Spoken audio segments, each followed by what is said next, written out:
Muchas veces la profecía es vista con cierto miedo o incluso escepticismo. ¿Cómo poder interpretar la profecía bíblica y cómo vivir esta profecía y entenderla más profundamente? Estamos emocionados porque estamos comenzando una nueva temporada de Comunidad en Estudio, una nueva temática. Y quédate con nosotros porque hoy el capítulo se viene excelente.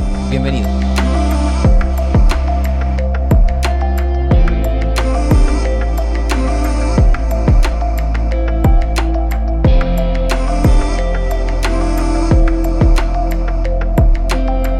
Bienvenidos a Comunidad en Estudio. Como les decía, estamos en una nueva temporada y estamos felices de nuevamente estar con ustedes. Discúlpenos ahí la ventana que tuvimos. Estuvimos en varias actividades que quizás ahí, Pastor, lo puedes resumir lo que fueron estos últimos días aquí en Central del Valle, ¿no? Una locura. Fueron días realmente intensos, pero con una bendición muy grande, ¿no? Tuvimos varias cosas, varias actividades. Tuvimos una feria de salud, donde muchas personas de la comunidad aquí vinieron a hacerse atender, a recibir alguna atención médica primaria, por supuesto, y algunos consejos también de salud general, especialmente pensando en los 8 remedios naturales. Luego tuvimos una campaña de evangelismo también durante toda una semana.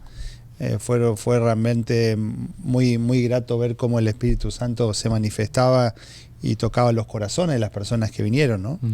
Y bueno, terminamos con un potluck general también, como toda la iglesia. Muy rico, muy bueno. Todo muy, muy lindo realmente. Y bueno, y el sábado por la tarde vinieron las demás iglesias hispanas aquí para terminar con una fiesta ya, terminar a full con todo, ¿no? Pero realmente disfrutamos el tiempo. Fue cansador, pero fue grato, ¿no? Fue un cansancio bueno, de los buenos.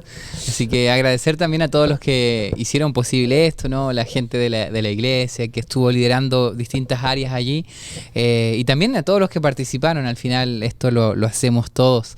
Así que fue bonito, fue bonito. Yo tuve ahí mi hermano acá, ¿no? Con algunos amigos, y se fueron felices, ¿no? De haber conocido esta iglesia.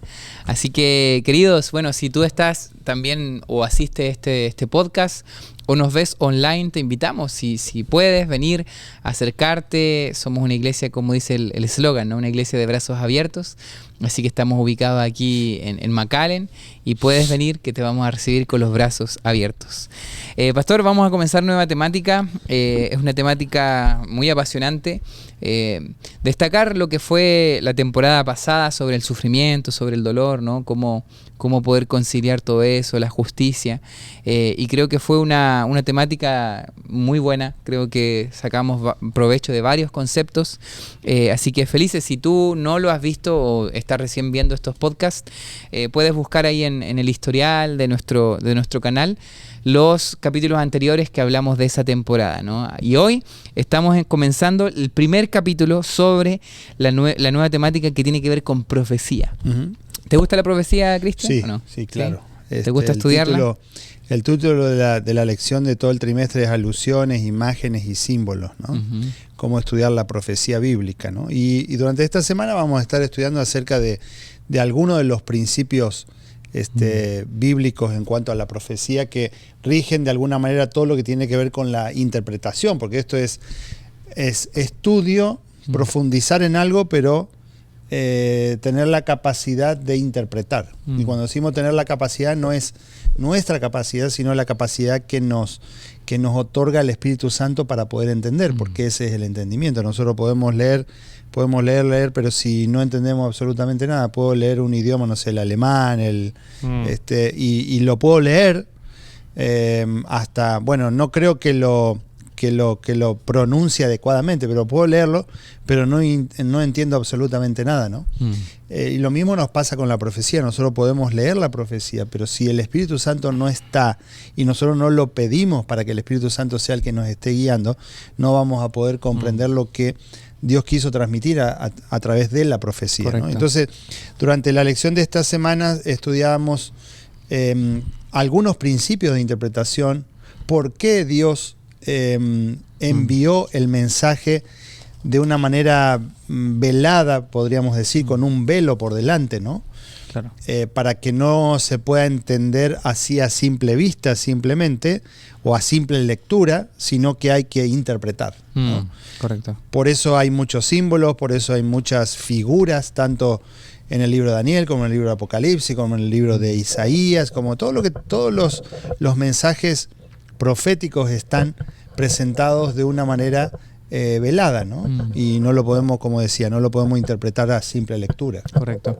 Sabes, para comenzar con estos principios, me acordé de algo que escuché hace un tiempo, que decía que nosotros al leer la Biblia e interpretarla, esta palabra interpretar, no solamente tiene que ver con algo de ideas, ¿no? Con algo mental, con algo conceptual, como un estudioso quiere entender lo que dice el texto y lo interpreta, ¿no?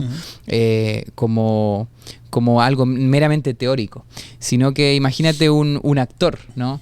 Cuando él lee su guión, él tiene que interpretarlo, pero ¿cómo lo va a interpretar? Llevándolo a cabo con su actuación, ¿no? Su interpretación no tiene que ver solamente con algo conceptual, con entender lo que está leyendo, sino llevarlo a su propia vida. Y ponerse en el papel y ponerse en los zapatos muchas veces. Exactamente. ¿No? Sí. Entonces, ese tipo de interpretación creo que es tan importante como la interpretación de entender el concepto, el propósito, el idioma original.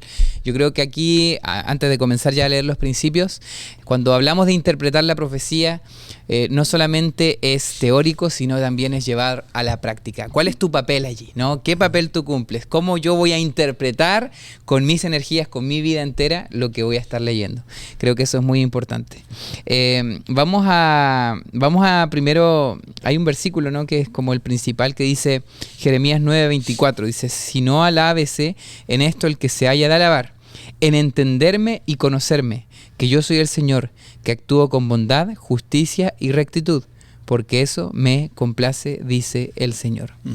Es interesante, si en algo tenemos que sentirnos felices, es en entender y conocer a Dios, ¿no? ¿Cómo podemos entender este texto? Como para ir introduciendo los principios. Uno de las grandes situaciones que vemos hoy en el mundo cristiano, ¿no? Es que no nos ponemos de acuerdo en cuanto a lo que tiene que ver con la interpretación de la Escritura, pero especialmente la interpretación de las profecías bíblicas, ¿no? Entonces, incluso hay quienes de alguna manera le huyen a lo que son los libros proféticos. Sí. Uno a veces escucha grandes predicadores de la actualidad, que son conocidos, famosos, pocas veces tocan libros como el libro de Daniel, como el libro de Apocalipsis, y si lo tocan desde una perspectiva histórica, ¿no? Por ejemplo, se refieren propiamente a algunos incidentes que le sucedió a Daniel, a él como persona, pero no tanto en la parte o en la sección, ¿no? Digamos, de profecía, donde hay profecía, donde Dios ahora le transmite a Daniel un mensaje profético que no tenía que ver con su tiempo, sino que tenía que ver con el futuro, ¿no? Es una revelación del futuro. Sí. Y entonces hay una diferencia ahí, ¿no? Entre las iglesias con respecto a esto que tiene que ver con la interpretación. El tema es entender y comprender en el tiempo en el cual nosotros estamos hoy y cuál es el tiempo profético y cuál es la misión profética que el Señor nos ha encomendado también, ¿no? Porque nosotros no existimos simplemente en este tiempo final ya de la historia. Nacimos aquí simplemente por casualidad y que las cosas vayan transcurriendo, sino que tenemos un destino profético. El destino profético tiene que ver con la responsabilidad ahora que el Señor coloca sobre nosotros para que podamos transmitir ese mensaje, que tiene que ver con una advertencia. La profecía fue dada como un mensaje de advertencia, es decir, revelando o anticipándonos lo que iba a pasar. Por eso siempre nosotros queremos saber, ¿qué va a pasar para adelante? Si bien no tenemos la precisión exacta de esto va a pasar este día exacto, ¿sí? Pero sí, el Señor no nos ha dejado en tinieblas, como dice el apóstol Pablo, ustedes no están en tinieblas con respecto a esto, sino que el Señor nos ha arrojado luz. Cuando los discípulos le preguntaron, dinos, ¿cuándo pasarán todas estas cosas? ¿No? Allí en el libro de Mateo, capítulo 24, capítulo 25, entonces ahí el Señor Jesús ahora le comienza a relatar lo que iba a pasar, anticipándole, ¿no? Diciendo, así como ustedes saben que el verano se está aproximando porque ven que la higuera comienza a dar sus frutos ahora, sus nuevos frutos verdes y salen las hojas, ¿no? Saben que el verano está cerca, ¿no? Que es el tiempo de primavera. Es decir, viene la primavera, pero sabemos que después de la primavera viene el verano, ¿no? Sí. Y entonces Jesús nosotros ya lo estamos viendo con el calorcito. Nosotros lo estamos empezando a ver aquí, ¿no? Entonces, el Señor ahora se proyecta hacia adelante y nos dice, mire, esto es lo que depara el futuro para ustedes. Correcto. Y eso es lo lindo de la Escritura, ¿no? Que nosotros podemos comenzar con la obra del Espíritu Santo, con la instrucción del Espíritu Santo, podemos comenzar a ver qué es lo que el Señor nos tiene por delante, ¿no? Sí. Sabes que yendo a la primera parte del día lunes, el que lee entienda, ¿no?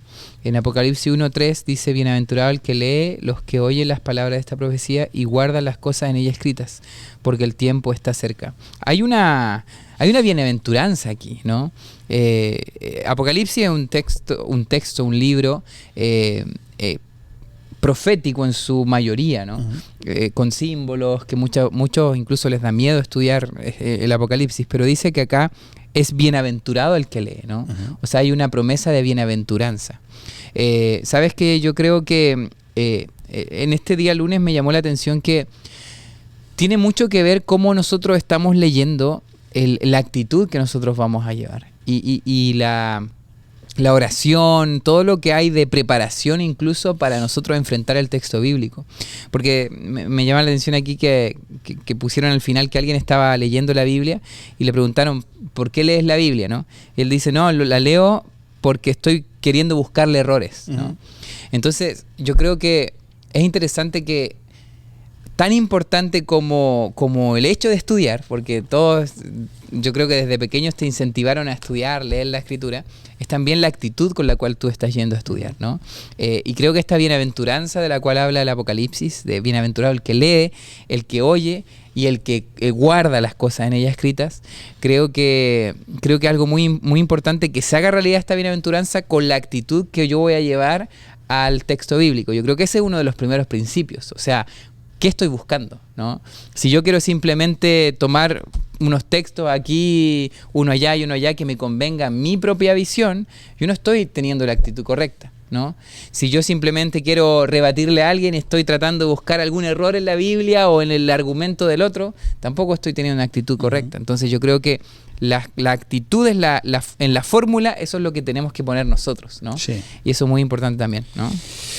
Sí, los dos libros de Daniel, bueno, ya un poquito más adelante vamos a hablar acerca de las dos grandes diferencias que hay entre el libro de Daniel y Apocalipsis, y que no son en cuanto al contenido, sino en cuanto a, por un lado, el tiempo y por un lado, el dictamen que el Señor da sobre ese libro, ¿no?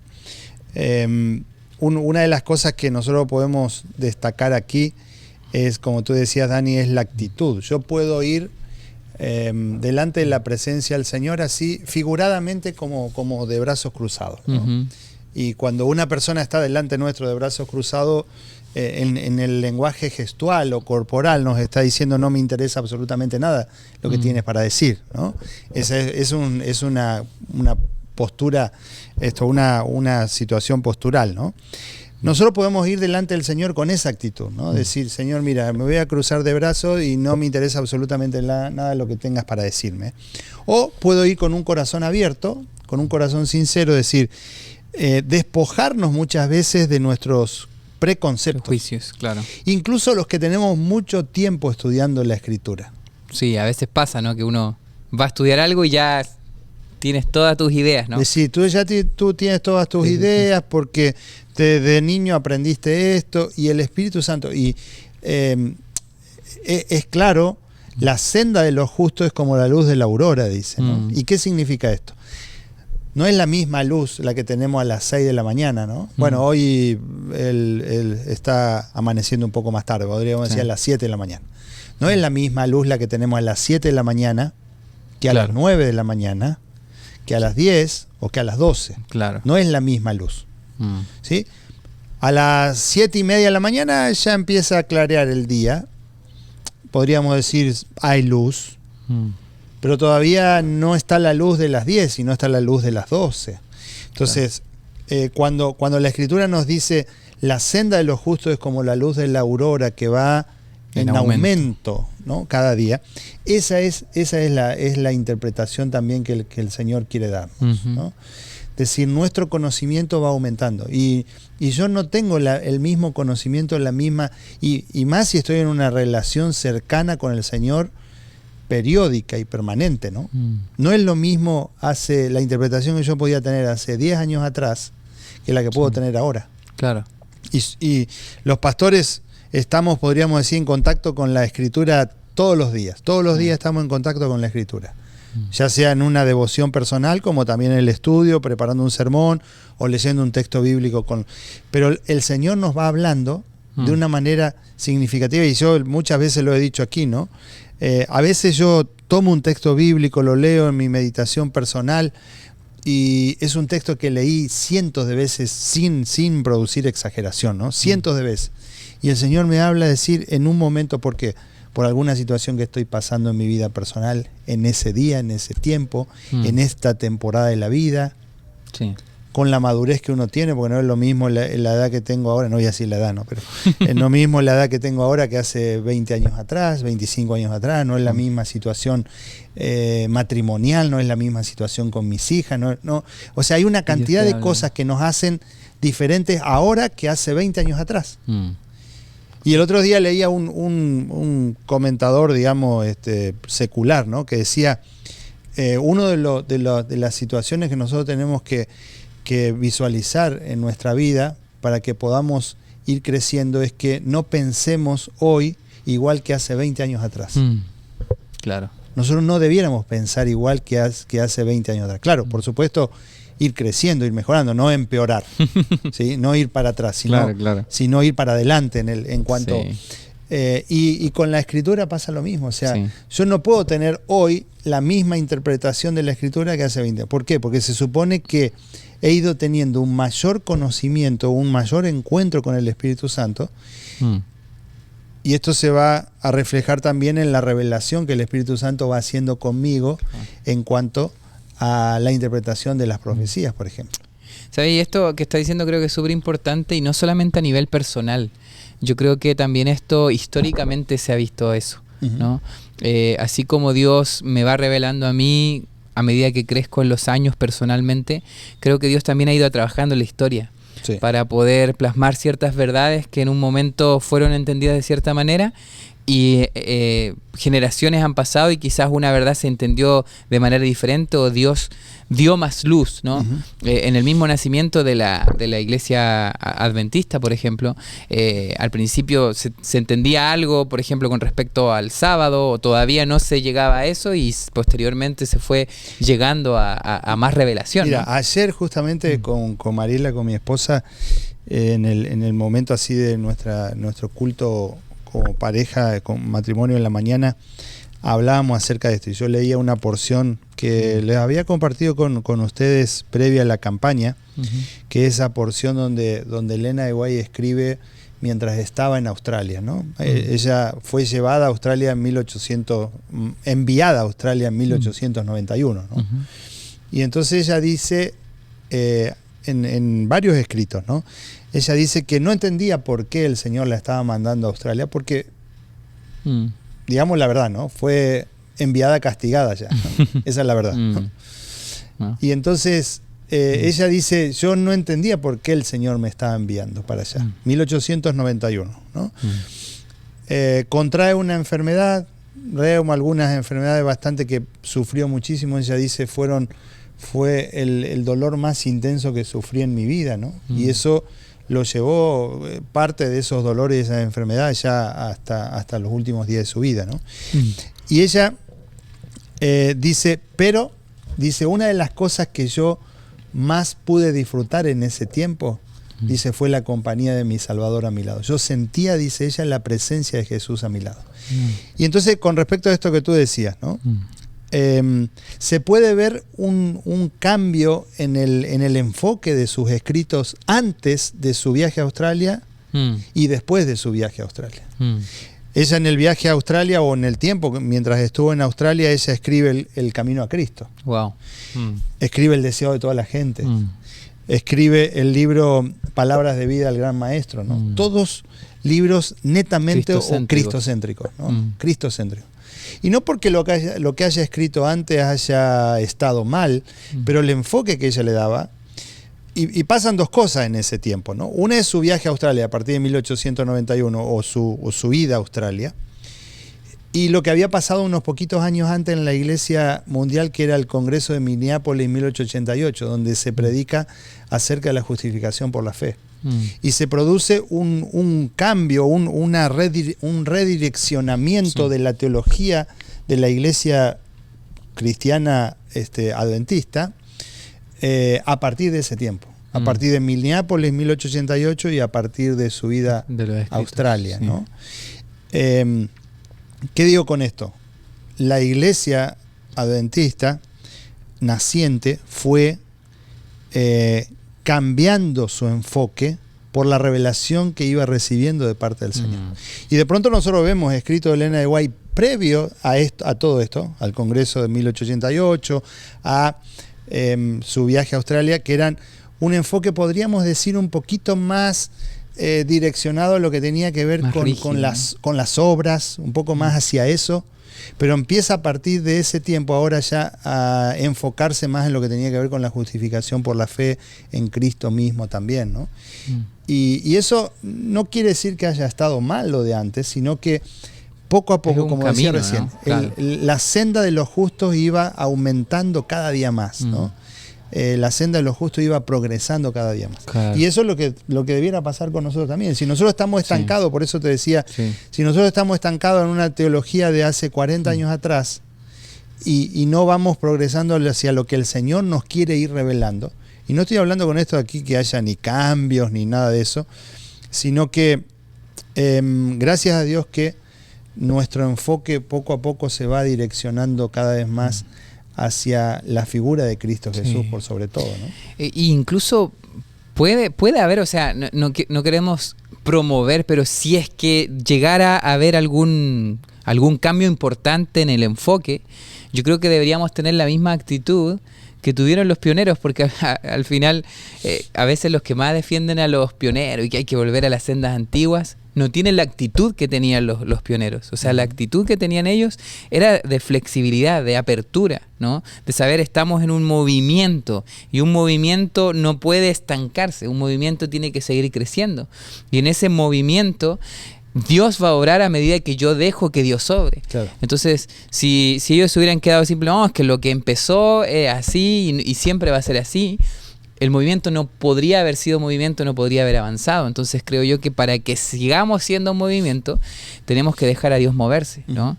Y estar siempre con bases cimentadas en lo que nosotros creemos, pero siempre con una mirada a lo que Dios está haciendo, porque creemos en un Dios vivo, que se está moviendo, ¿no?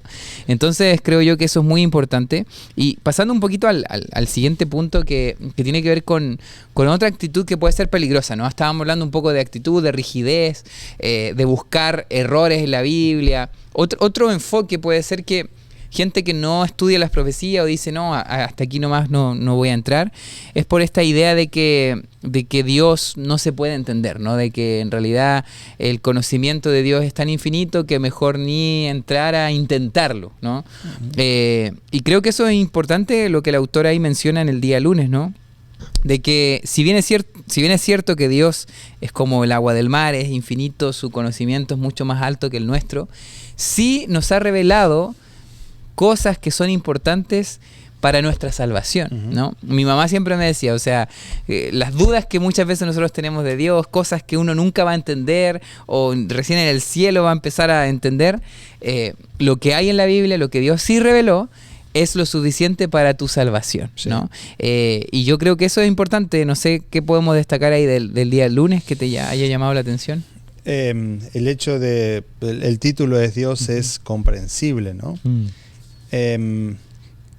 No podemos decir qué difícil es para Dios ahora adaptar y bajar el mensaje que Él quiere transmitir a un lenguaje que nosotros podamos entender, porque estaríamos ofendiendo al nombre de Dios si decimos algo así.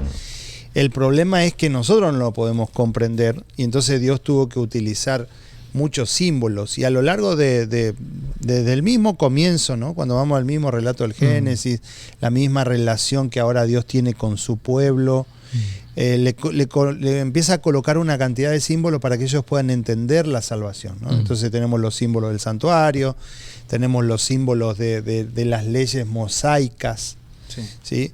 Una de las cosas que a mí me gusta y me apasiona es la figura del Goel, por ejemplo, ¿no? Que era esa persona que era el pariente cercano redentor y que podía llegar a sacar a la persona de la esclavitud, a devolverle la propiedad que había perdido, a pagar o hacer justicia por aquel que había sido asesinado, a darle el nombre y el apellido a la persona que quedaba viva. Una cantidad de figuras que era una figura civil, pero que estaba representando y simbolizando lo que Jesucristo iba a hacer. Figura para que ellos pudieran entender desde algo práctico, algo cotidiano, ¿sí? Porque era una ley civil, pero lo que Jesucristo iba a hacer en el plan de salvación, ¿no? Y eso es lo extraordinario. Y uno cuando se pone a pensar, decir, cada detalle del santuario, por ejemplo, cada detalle, cada figura, la tela, los muebles, todo, absolutamente todo lo que el sacerdote hacía, lo que el sumo sacerdote hacía, los animales, la sangre, el movimiento que había de una cosa para la otra, todo estaba simbolizando o ejemplificando el plan de salvación, para que el pueblo pudiera entender, decir, el plan de salvación funciona de esta manera. Si Dios los hubiese sentado en una mesa y le hubiese dicho, o le hubiese transmitido a Moisés, mira, tú explícale esto, ¿cómo lo iban a entender? Claro. Pero ellos lo veían todos los días, ejemplificado en el santuario. Sí, lo tenían que interpretar con sus actos, ¿no? Con el ritual, digamos. Claro, ¿cómo nosotros podríamos comprender el futuro? ¿Sí? O cómo podrían haber comprendido el futuro si no era a través de las figuras que están en el libro de Daniel o en el libro de Apocalipsis mismo también, ¿no? De lo que iba a pasar en el tiempo futuro para Daniel y en el tiempo final futuro también para nosotros, ¿no? ¿Cómo lo entenderíamos? Y cuando vemos que estas cosas se están cumpliendo hoy, esto debiera darnos seguridad, ¿no? Hace poco conversaba con alguien que, un poco viendo todo lo que está pasando en el mundo entero y cómo las cosas se están alineando o desalineando, como quieras decirlo. Claro. Todo lo que tiene que ver con los gobiernos, con el gobierno de este país, con todo lo que está pasando en el mundo entero, ¿no? Me decía, y esto es para preocuparse.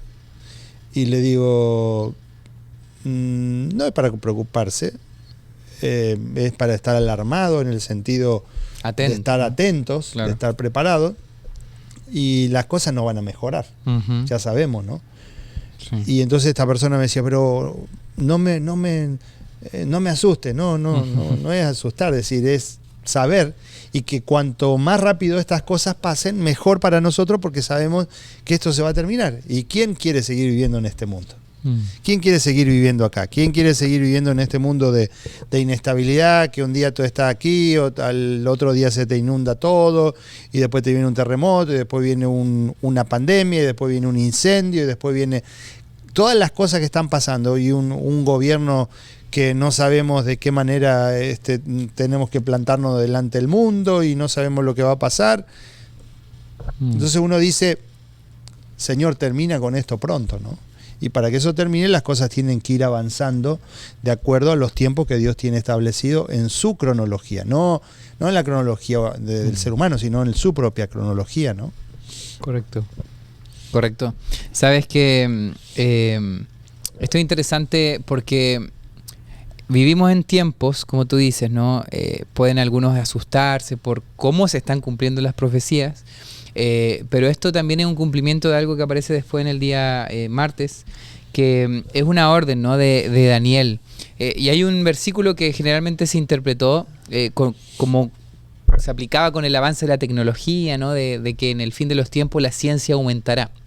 Me acuerdo que hasta yo lo aplicaba así muchas veces, de que yo la ciencia... Desde niño me acuerdo haber escuchado este versículo para eso. Claro. En el estudio bíblico de la fe de Jesús parece, está claro. aplicado así, ¿no? Claro, la uno ciencia dice, aumentará, la ciencia, la IA todo, y todo. Claro, y que miren que ahora los teléfonos lo que son, y que ahora el internet y todo eso claro. no tienen nada que ver con eso. Claro, exactamente, porque ahí cuando tú analizas bien el contexto, está hablando del conocimiento de la misma profecía, o sea, de alguna manera se le da una orden a Daniel de sellar este libro, porque no iba a ser comprendido y en la historia no era, estaban los símbolos ahí, pero no eran desarrollados ni comprendidos hasta que en el final de los tiempos que estamos viendo ahora, hasta hace poco, se volvió a Daniel y se le como que pareciera ser que un velo se abrió, ¿no?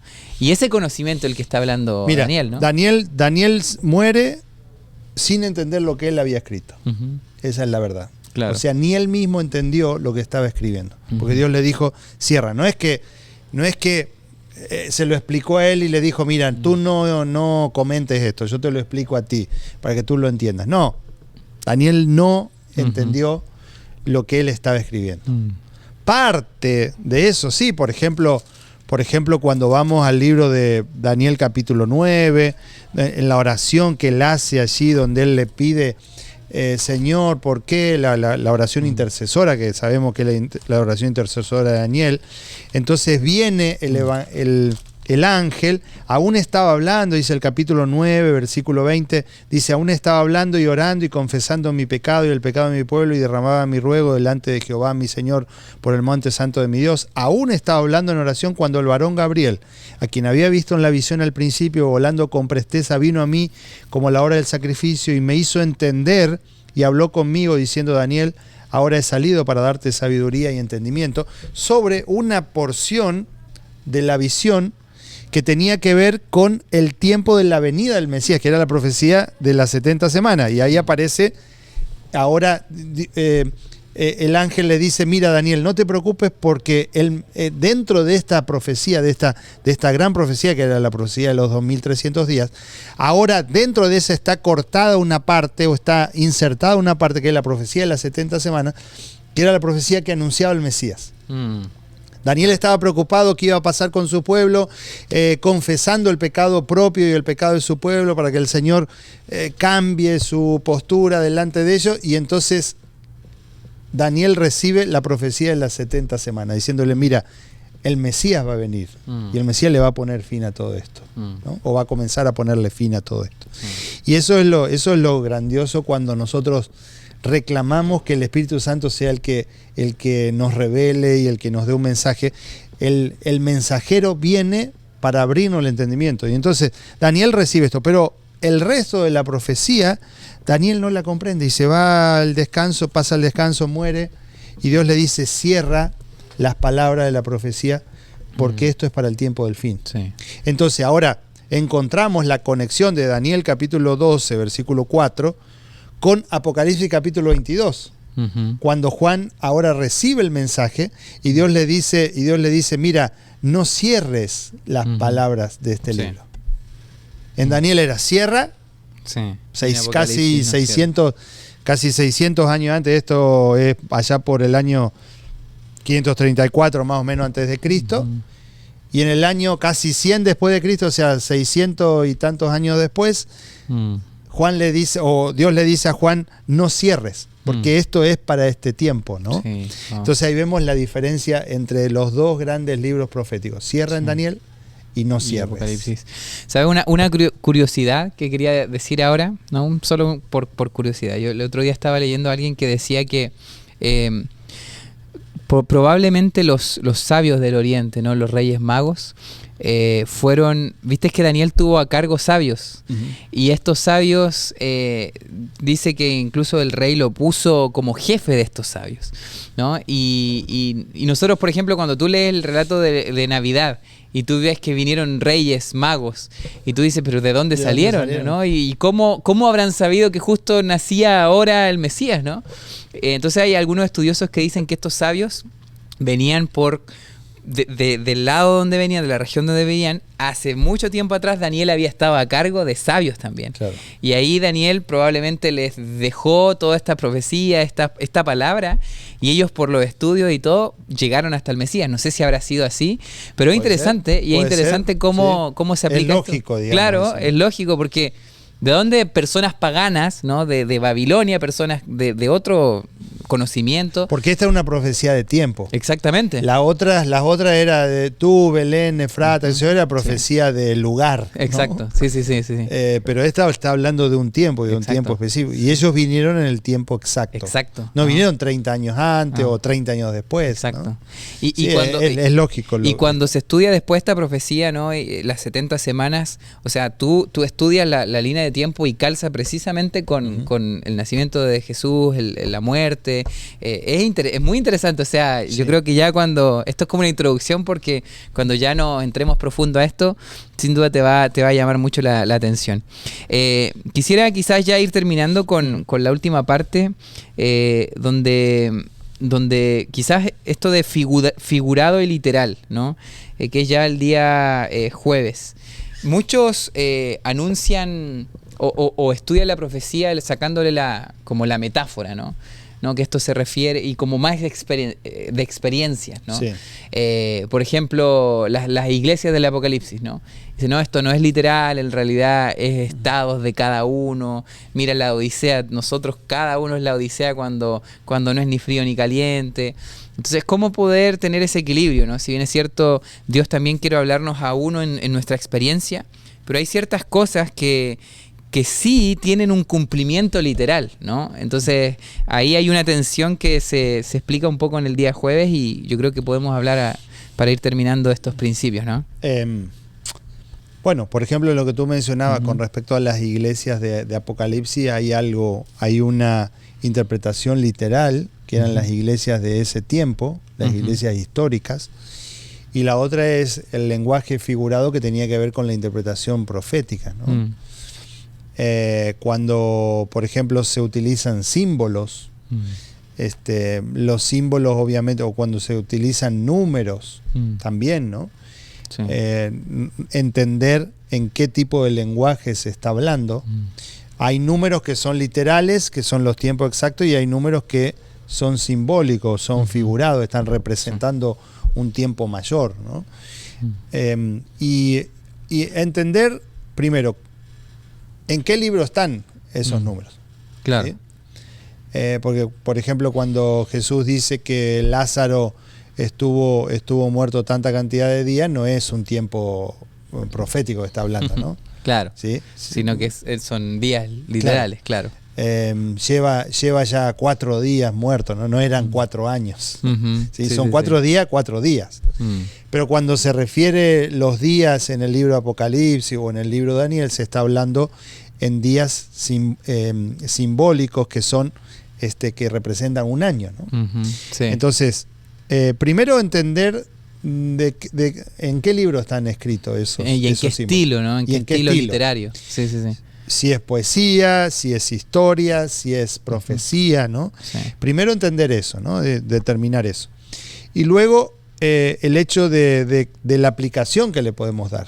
Una aplicación del momento, la aplicación actual a aquel tiempo, y otra es la aplicación hacia adelante, la aplicación profética. Muchos de los símbolos, por ejemplo, cuando Dios le está hablando a Oseas por la condición de su esposa, eso era algo histórico, algo que pasaba en el momento. Pero también estaba refiriéndose a la condición de su pueblo y a lo que su pueblo iba a seguir haciendo también. Y en profecía él está hablando al pueblo de cómo el pueblo se iba a comportar. Sí, como esa doble aplicación. Doble, ¿no? Aplicación. Algunos mensajes tienen una doble aplicación histórica y aplicación profética.